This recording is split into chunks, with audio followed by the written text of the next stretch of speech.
అందరికీ 74వ స్వాతంత్ర దినోత్సవ శుభాకాంక్షలు. ఈరోజు పసిడి ర్యాలీకి అడ్డుకట్ట పడింది. గత కొద్ది రోజులుగా తగ్గుతూ వచ్చిన బంగారం ధర ఇప్పుడు క్రమంగా పైకి కదులుతోంది.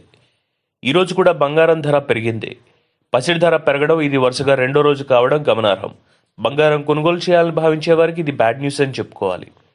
అంతర్జాతీయ మార్కెట్లో బంగారం ధర తగ్గినా కూడా దేశీయ మార్కెట్లో పసిడి ధర పెరగడం గమనార్హం.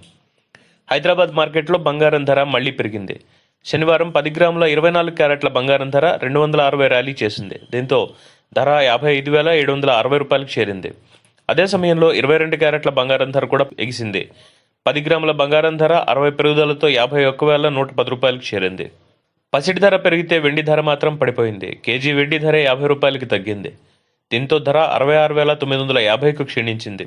పరిశ్రమ యూనిట్లు, నాణపు తయారీదారుల నుంచి డిమాండ్ మందగించడం ఇందుకు ప్రధాన కారణంగా చెప్పుకోవాలి. ఇక అంతర్జాతీయ మార్కెట్లో కూడా బంగారం ధర తగ్గడం జరిగింది. పసిడి ధర ఔన్స్కు 0.85% క్షీణించింది. దీంతో బంగారం ధర ఔన్స్కు $1,953కు చేరింది. బంగారం ధర తగ్గితే వెండి ధర కూడా ఇదే ధరలు నడిచింది. వెండి ధర ఔన్స్కు 4.27% తగ్గుదలతో $26.53కు దిగొచ్చింది.